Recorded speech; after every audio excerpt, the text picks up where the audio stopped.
Dê um forte aplauso ao Senhor. Aleluia. Aproveitando que você está em pé, pegue a sua palavra. Nós vamos ler os 3 versículos aqui, depois 60, e a gente não para do meio da mensagem para ler e dar aquele espaço assim. Falando em coisas para fazer, eu estava ali na minha sala agora, a excelentíssima senhora Marley chegou ali e diz: apóstolo, nós temos que trocar o aparelho ali. Eu falei assim, quanto? Uns 6 mil. E eu falei, não, vamos trocar só a lâmpada. Quanto é? 1.200. É, um pouco mais barato. O técnico para regular a luz veio aí, R$400. É assim, eu sei que pensou que a gente não gasta, né? Mas a gente não gasta, a gente investe. Amém? Então, estou falando para vocês terem a noção, hein? Tem que comprar agora, minha excelentíssima esposa, vou ter que comprar a mesa de transmissão, que era de uma pessoa que estava emprestado ali, nós vamos ter que comprar também. Essa eu não sei o preço, mas barato não é. Glória a Deus. Você pode dizer amém? Amém. Aleluia. Falando da Marley lá longe, ela está aqui, ó. Isso. Então vamos lá, vamos ler 1 Coríntios 13, 11, eu vou ler no telão, então vocês coloquem aí, então vamos lá. Quando eu era menino, quando eu era o quê? Menino, falava como menino, pensava como menino e raciocinava como menino. Quando me tornei homem, deixei para trás as coisas de menino. Foi o 14 aí também? Não? É o 11 só. Agora o Hebreus 5, do 12 ao 14. Diz assim: pois embora a esta altura já devessem ser mestres, precisam de alguém que ensine a vocês novamente os princípios elementares da palavra de Deus. Estão precisando de leite, não de alimento sólido. Quem se alimenta de leite ainda é criança e não tem experiência no ensino da justiça.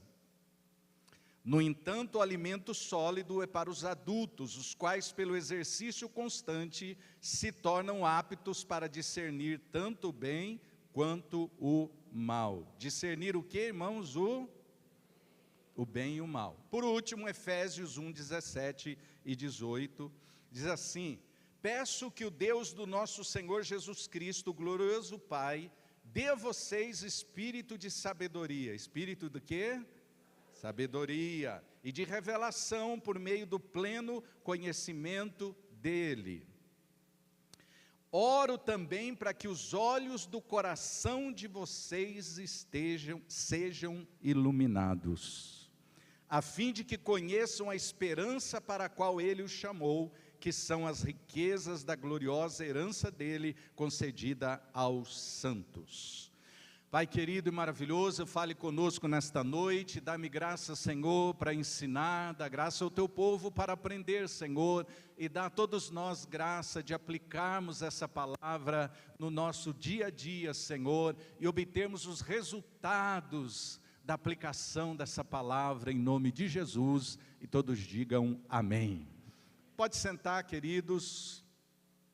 Eu quero falar com vocês nessa noite de Santa Ceia, e o culto da noite, ele tem uma vantagem, a gente tem um tempinho a mais, então a gente pode desenvolver bem a palavra. Peço que você abra os ouvidos espirituais e os olhos do seu coração. Relaxa agora, olhe aqui para você aprender, deixa o Espírito Santo ministrar o seu coração. Tire toda a ansiedade, tire toda a pressa agora. Deixe Deus falar o seu coração nessa noite. Eu quero falar, porque nós estamos no ano do conhecimento e da revelação da palavra. Ano do conhecimento e da revelação da palavra. E eu quero falar, quando falta o discernimento, gera dependência espiritual. Dependência espiritual. Dependência espiritual. Essa palavra tem que ficar para a gente não cair nessa armadilha da dependência espiritual. A ceia, a maturidade, e eu quero falar um pouquinho hoje da romantização da paternidade. Já você vai entender o que eu quero dizer, não é? E esse tempo para nós é um tempo de revelação, que exige o quê? Maturidade. Para a gente ter revelação da palavra, revelação do Espírito, a gente precisa ter maturidade. Maturidade fala de algo que está maturado, algo que está maduro. Uma manga madura, uma banana madura, uma fruta madura. Estamos vivendo um tempo em que temas importantes vieram à tona. Por exemplo, vamos falar um pouco agora do que nós gostamos de brincar aqui, sobre idade. Né, Caetano? Nós somos jovens. Né? A gente brinca muito aqui sobre idade e tudo. Algo que a gente gosta de falar, pelo menos eu gosto de falar. Eu me lembro que quando eu me converti, não tinha instrumentos para tocar. Pelo menos na igreja que eu me converti, o instrumento, o pastor falava assim, vamos usar os instrumentos de 10 cordas, irmãos. Eu ficava pensando, qual instrumento de 10 cordas? Viola, violão, o que é? E ele dizia, era a mão, né? Vamos com palmas. As igrejas assim, mais avançadas, tinha, né, pastora Silvia, o inário, o cantor cristão, o inário. A gente abria e era bonito, não tinha instrumento, mas eu via todo mundo cantando, né? Pegava a letra ali, todo mundo cantava, e era assim que a gente vivia. Aí resolveram pôr bateria, irmão, mas deu uma confusão em muita igreja. Esse é um instrumento do diabo. Eu fico assim, impressionado como a gente entrega as coisas para o diabo, né, direto. A gente dá tudo para o diabo, né? A bateria do diabo, a guitarra é do diabo. E aí aquele negócio, irmãos saindo da igreja, porque tinha aquela bateria, já não era mais o inário e tal. Aí, depois, mais para frente, o problema era o seguinte, no meu tempo, que eu morava, por exemplo, 10 anos de idade, lá pelos anos 60, 70 já, a gente tinha rádio, era o meio de comunicação. Nossa, tinha gente que falava, isso é o caixote do diabo. Já demos rádio para o diabo também, né? Um monte de ignorante. Aí o negócio evoluiu, mais para frente veio a televisão. Eu lembro que nessa idade ninguém tinha, e tinha uma lá no bar, no centro da cidade, uma lanchonete. Eu ia toda tarde e ficava com a galera da rua assistindo Zorro,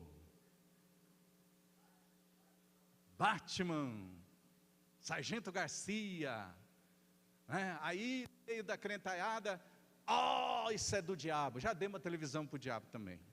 É do diabo, isso é do diabo. Irmão, era um pandemônio estar a televisão no meio dos crentes, porque pastor, às vezes, ele não tinha nada contra a televisão, mas todos os irmãos tinham, então ele comprava e tinha em casa, mas ele trancava dentro do guarda-roupa.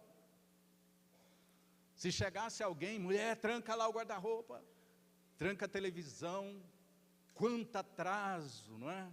E aí, a gente era do diabo.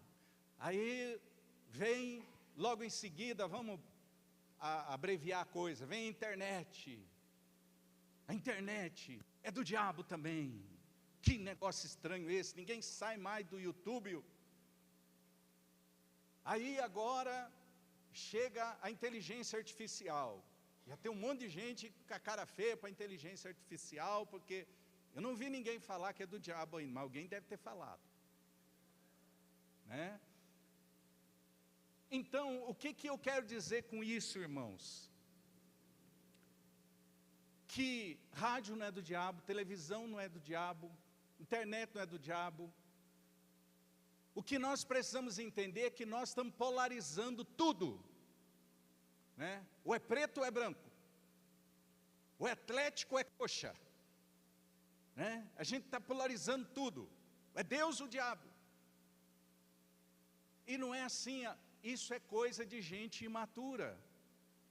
E eu vou dizer para vocês, essa polarização que existe hoje, ela é uma coisa que eu a minha concepção, sem teoria da conspiração, é coisa de um país muito grande, que criou uma rede social poderosa, e espalhou isso por essa rede social, e está no mundo inteiro. Nós estamos separados hoje, né? Ok, a pessoa equilibrada, tem em casa um que torce para o Palmeiras, e outro que torce para o Corinthians, mas convive bem. Mas hoje a polarização é tão grande que está separando o casal. Polarização é tão grande que está separando igrejas. Que estratégia é essa do reino das trevas? É dividir o mundo, para que, quando vier o anticristo, encontre o mundo dividido e fácil de dominar. Mas essa polarização de 880, preto, branco, é Corinthians ou é Palmeiras, isso aí, irmãos, é coisa de gente imatura. E o pior de tudo é quando a gente pega e começa a usar a Bíblia para dizer, não, o Palmeiras é que é de Jesus. Jesus era palmeirense. Jesus, se tivesse aqui, era palmeirense. Olha, porque está escrito na Bíblia que o justo será como a palmeira. Você está entendendo a alegoria que eu estou fazendo ou está boiando? O duro é quando a gente pega a Bíblia para defender essa polarização, que divide casal, divide pai e filho, divide igreja, divide a nação, divide a cidade. E Jesus disse que reino dividido é o quê? Casa dividida é o quê? Então isso é uma estratégia do inferno para dividir as pessoas. Nós vivemos um tempo hoje sem tolerância, vivemos um tempo hoje que um não tolera o outro, vivemos tempos de loucura. Para falar sobre, por exemplo, rede social. Esses dias foi feito um casamento, uma mulher casou com a IA. Um personagem da IA que ela criou, teve um romance com ele, foram casar. E teve o doido que casou, fez o casamento. O pastor maluco, o padre maluco, sei lá, quem que fez.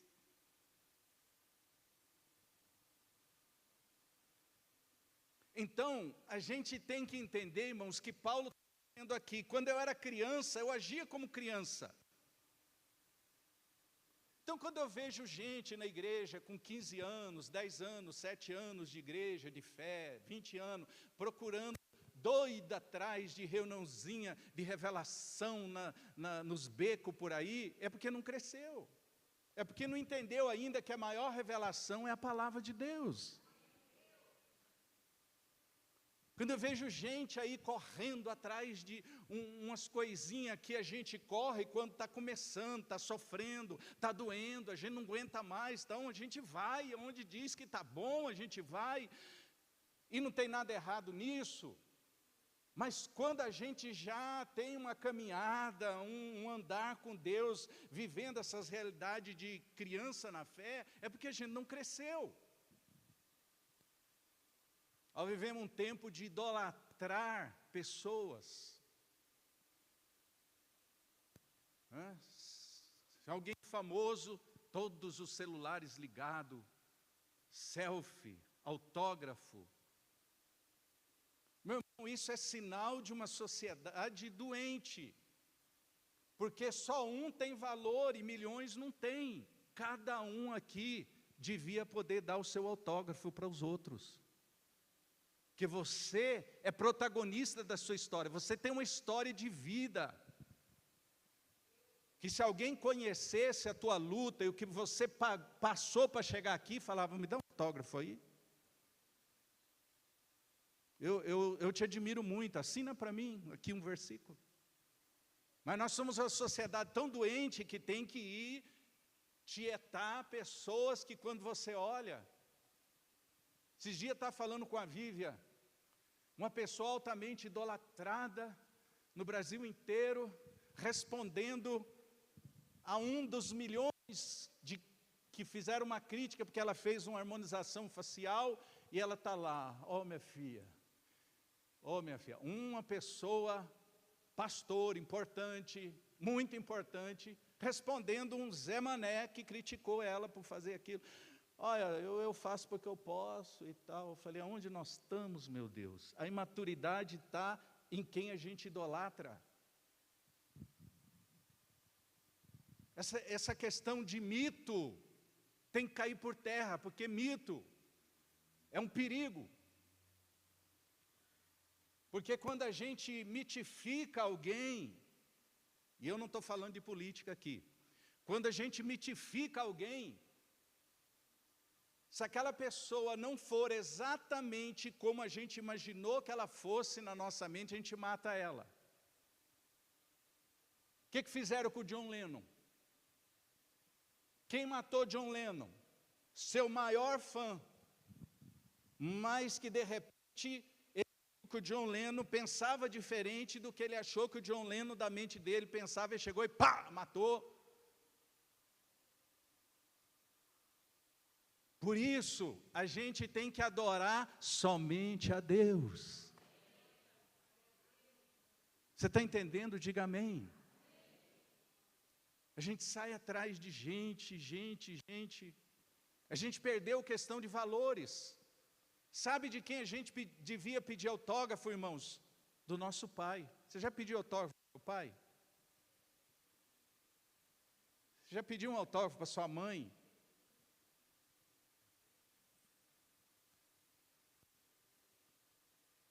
Você já pediu um autógrafo para o pastor que cuida de você? Você tem, né? Pastor, eu te amo tanto, faz um versinho aqui para mim. Não, a gente quer o autógrafo daquele que, se a gente for internado na UTI, ele não vai nem estar aí para a pessoa. A gente fala do A, do B, do C, como se fosse tão amigo particular, sem nunca ter chegado perto, mas quando a bota aperta, é o pai que vai, a mãe que vai, o pastor do dia a dia dele que vai cuidar dele. E a gente sai dali do cuidado do pai e da mãe e vai pedir um autógrafo para o outro que nem ligou para nós. A gente tem que respeitar o talento das pessoas, sim. Canta bem, respeita, admira. Mas chegar às raias da idolatria é sinal que a gente esqueceu de valores. Antigamente, quando chamava pai de senhor e mãe de senhora, tinha respeito com o pai. Hoje as músicas, elas não tratam Jesus, o Espírito Santo, de Senhor. É você, Espírito Santo, você, Jesus, você, Deus. Nós perdemos o respeito por Deus. Quando começamos a chamar pai e mãe de você, perdemos o respeito por pais e mães. Vocês estão comigo? Diga amém. Essas coisas a gente tem que pensar, gente. Esse é um lugar de reflexão, isso aqui é um lugar de cura. A ceia é o lugar de processos serem resolvidos, a mesa.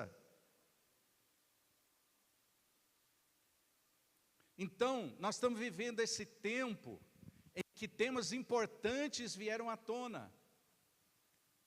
Por exemplo, vieram a libertação. É isso que eu queria entrar, paralelo. Aí, no meu tempo, mas eu sou de um tempo bem antigo, só se falava de salvação, salvação, salvação, a gente não sabia de outra coisa a não ser salvação. Cantava salvação, pregava salvação e volta de Cristo. Logo veio outra revelação poderosa, vou falar de umas que vieram, libertação. Maravilha, é uma revelação boa. Identidade em Cristo, a prosperidade, a paternidade e tantas outras. Só que a gente é muito imaturo e polariza. Agora eu conheci a mensagem da libertação.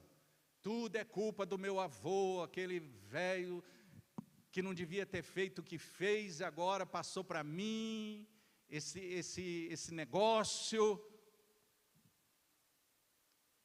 Será que isso não está tirando a nossa responsabilidade?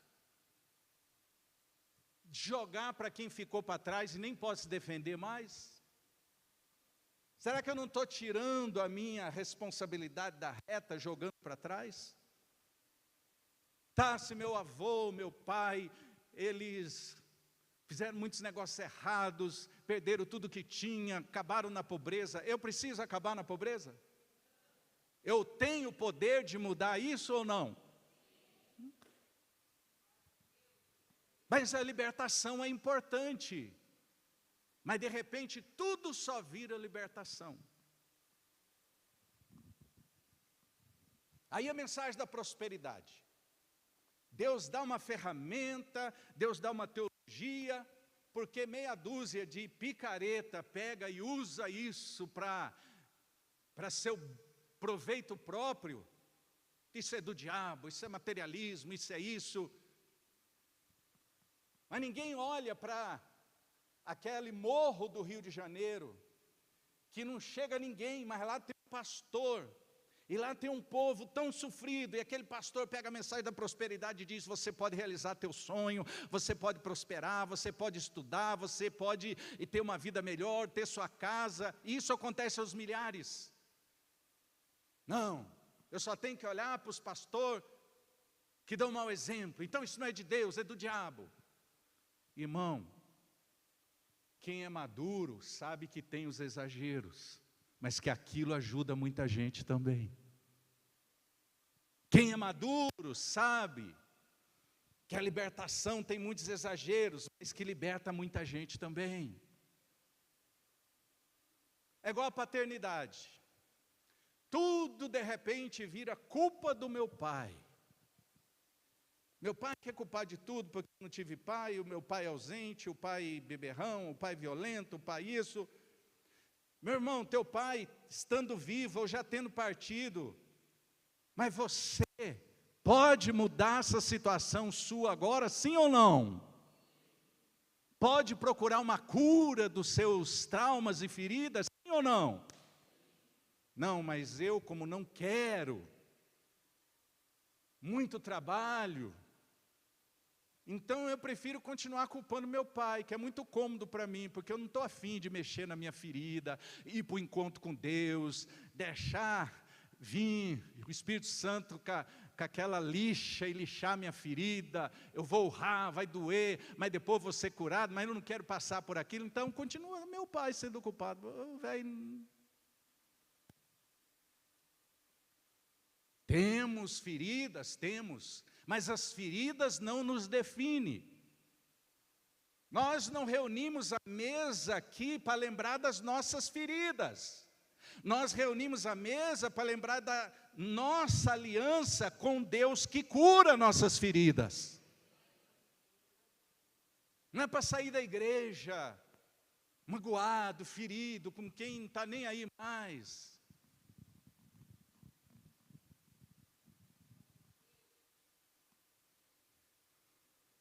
Conheci uma pessoa, quando eu fui para a Europa no tempo antigo,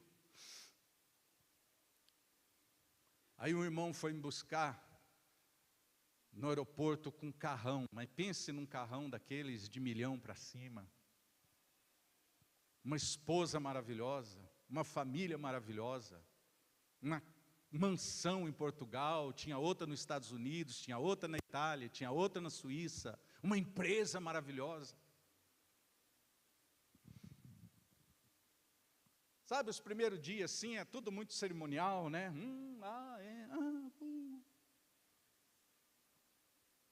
Legal, puxa, parabéns. Terceiro dia a pessoa já vê que você é pastor, já começa a baixar a guarda e abrir o coração. No terceiro dia ele estava já chorando e dizendo: pastor, tudo isso que eu conquistei para meu pai me dar parabéns, mas eu nunca ouvi um parabéns do meu pai. Aquele homem, ele estava alimentando sua ferida. O pai já tinha partido. E ele estava montando empresa, montando família, comprando casas boas, para tentar ganhar um parabéns do pai. Meu pai nunca me... Temos feridas. Por isso que Deus revelou sobre paternidade, a paternidade de Deus. Mas não é para a gente se tornar imaturo, agora tudo é paternidade. O cara tem dor de barriga, tem uma diarreia, problema de paternidade. Lembrou quando era criança e ele fazia caquinha na fralda, o pai não cuidava, problema de paternidade. Irmão, a gente tem que ser equilibrado. Uma situação pode ter um leque de causas. Pode precisar de libertação, por isso que eu encontro com Deus. Pode precisar de libertação, pode precisar de paternidade, restaurar a identidade, pode precisar de mais um monte de coisa. Não é só uma coisa, botar um rótulo aqui. Entre a gente na igreja, a gente já conhece, né, os pastores. Quando vê uma situação, a gente já fala, é paternidade. Paternidade. O cara faz um biquinho e fala, paternidade. Você vê uma mulher de 50, 60 anos com atitude de menina, a paternidade. É a menina dentro dela que o pai não cuidou. Pode ser, mas pode não ser. A gente precisa ouvir a pessoa, levar diante de alguém que entende, para avaliar aquela pessoa e não sair botando rótulo nas pessoas. Mas uma coisa é certa, o que me fizeram até hoje não define o que eu posso ser daqui para frente. Eu posso decidir. Meu pai não me domina mais no sentido ruim, minha mãe, o abuso que eu tive, isso não me define, eu posso mudar tudo agora. Com a ajuda do Espírito Santo, claro, com a ajuda de Deus, Deus ele faz milagres. Você está entendendo? Diga amém. Então nós vivemos, irmãos, e não é agora não, é de muito tempo esse negócio de polaridade. Por exemplo, eu vejo alguns pastores, quando fala de paternidade, o cara fica meio endemoniado. Esse negócio de paternidade, meu pai é Deus.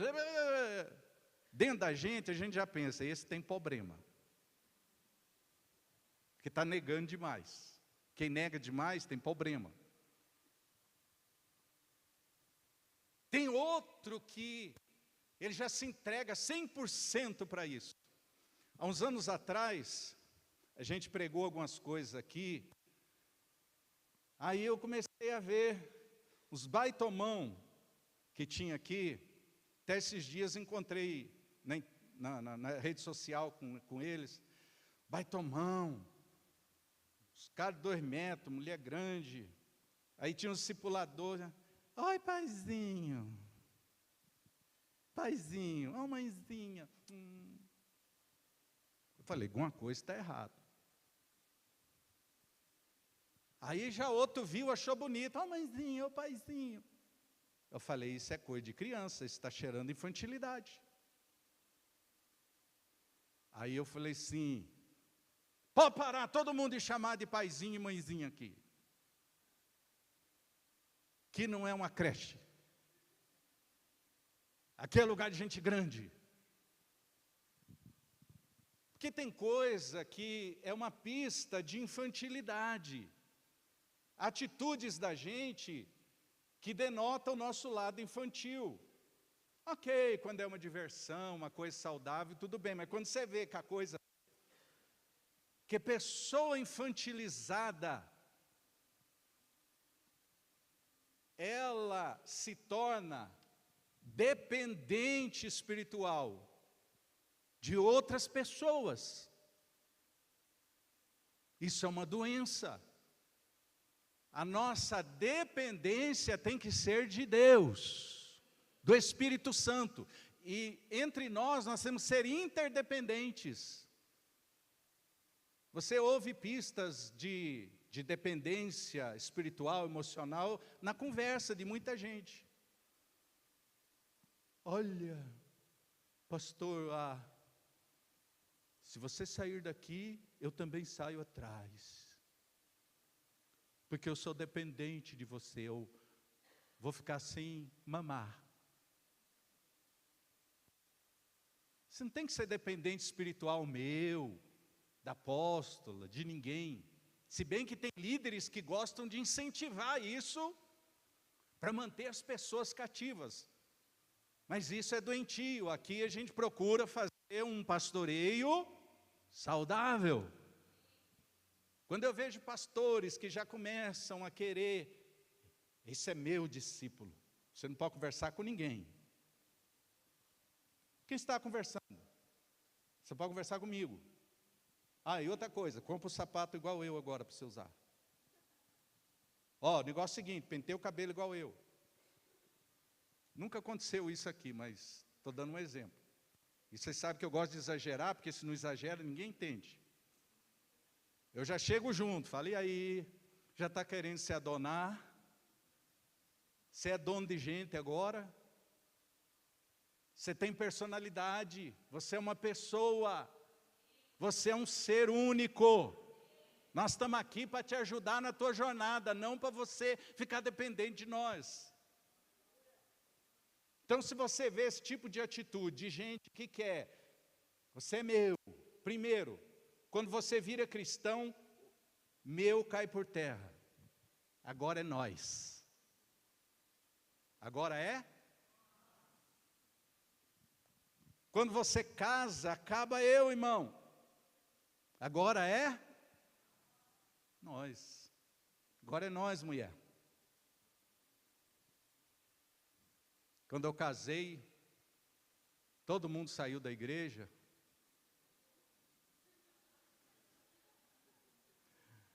Aí ficou eu e ela. Aí um dia eu falei para ela lembra bem disso, eu falei, amor, eu vou rochar esse negócio. Se sobrar só eu e você, a gente começa junto de novo, você topa? Ela, eu topo. Casar de novo, topa tudo, né? Não, mas é dela mesmo. E quando a mulher fala assim, eu topo, é nós. Meu irmão, o homem vira um gigante. Não, você quer ir embora, pode ir embora. Agora a gente começa de novo.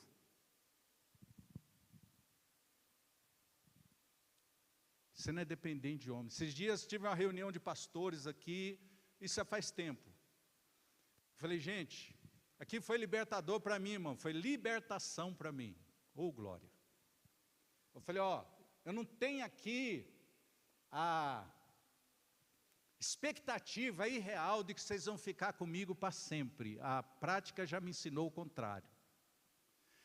Então, eu sei que um dia um muda, outro vai achar que acabou o tempo, achar que sentiu isso, sentiu aquilo, sentiu um frio aqui, um calor ali, viu um anjo ali, outro demônio falou, aí ele vem com aquela mesma ladainha, e o objetivo é sempre, eu te amo, mas eu estou indo.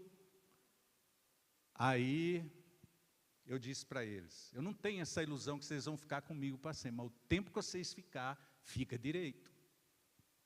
Fica bem ficado. Fica com fidelidade. Compra a minha bandeira, compra a minha luta, compra a minha missão, compra a nossa visão. O dia que você sair, a gente vê assim, enquanto estão aqui, apóstolo Cristiano Neto, apóstola Vivian, sai, oi Cristiano, oi aí Vivian. A gente sabe que nada é para sempre, só os diamantes. Mas enquanto fica, fica direito. Isso é coisa de gente madura.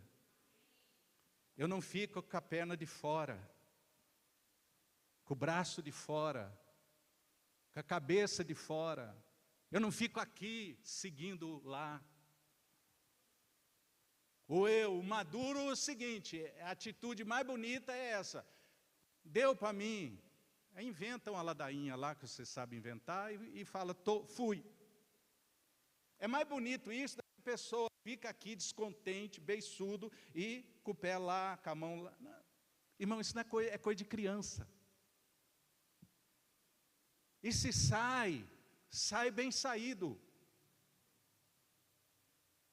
Se sai, seja homem, seja mulher, vai na sala do apóstolo e diz assim, eu te amo. Mas faz uma cara mesmo, assim, bem daquela de artista de novela. Cristiano Neto, eu te amo. Ou então mexicano, José Roberto, eu te amo. Inventa uma ladainha, mas vai e fala, pede a bênção. Estou brincando, irmão, seja sincero. Tem gente que tem medo de ser sincero. Tem medo de dizer assim, para mim não dá mais. É por isso que tem cara que abandona a mulher grávida. Por isso que tem cara que abandona a mulher com câncer. Por isso que tem mulher que abandona filho pequeno com o marido e vai embora, porque não tem coragem, nem para despedir. Cristão tem que ter fibra moral na sua vida, ainda que doa, ainda que eu passe vergonha, ainda que eu fico vermelho, eu vou cumprir o protocolo que eu tenho que cumprir nessa empresa, nesse relacionamento, nessa igreja. Eu sou brasileiro? Sou, mas antes de tudo, eu sou cristão. Não consigo pagar? Eu vou lá e negocio. Olha, eu vou ser sincero para você, só vou poder pagar você daqui 6 meses. A previsão é essa, mas aguenta firme aí, eu vou te pagar. Fica cortando volta, não atende telefone. Isso não é coisa de cristão. Cristão é sim, sim, não, não. Amém ou não amém? Pecou, errou, pisou na bola, chega para o seu pastor, para o seu pai, para a sua mãe, eu fiz assim, assado, frito, cozido, errei, estou com vergonha, ou nem senti que errei, que não estou com vergonha, mas fala, fica escondendo. Pecado escondido, irmãos, é alimento para demônios. Lá no mundo a gente dava um monte de jeitinho, no reino de Deus não tem como dar jeitinho, é fazer certo, o jeitinho é fazer certo. E eu não estou falando isso porque tem gente saindo da igreja, graças a Deus está tudo bem, não tem nada. Só que eu acho que eu passei da hora de ensinar sobre protocolos e posturas. Sabe, a gente vai vendo um atrás do outro fazendo tudo errado. Então a gente tem que corrigir, por quê? Porque a vida, mais cedo ou mais tarde, vai cobrar que a gente faça certo. A gente tem que ser transparente com a mulher, com o marido, ser transparente com a liderança, ser transparente, doa onde doer, passe vergonha, arda a cara, mas seja transparente, fale o que está se passando. Tem gente que paga R$200 para ir num psicólogo, e ele não fala para o psicólogo o que está acontecendo, tem que pagar uns 2.000 para começar a falar. O que prende a pessoa de ser sincera, de falar? Até mesmo com alguém que por profissionalismo não vai poder falar para ninguém. Nós temos esse problema, a gente precisa ir para o encontro com Deus, ser liberto de mordaças espirituais. Amém ou não amém? Eu sei que isso é o problema de muita gente. E a gente tem que se libertar para viver uma vida livre. Eu nunca prendi ninguém na igreja. Eu nunca maltratei ninguém nesses 30 anos aqui, porque estava saindo da igreja. Uma vez fez uma fila ali de uns 10 casais de pastores na minha sala. Nós estamos indo, apóstolo. Eu os motivava, os incentivava, vão, é um tempo novo para vocês, vão mesmo. Gente que eu discipulei 15, 20 anos. Eu nunca tive isso, eu não penso nesse negócio de amaldiçoar os outros. Porque se eu não for o modelo sadio, se apóstolo não for o modelo sadio, se esses pastores não forem o modelo sadio, a igreja não será sadia. Então tem procurado ser esse modelo sadio, para que vocês sejam sadios.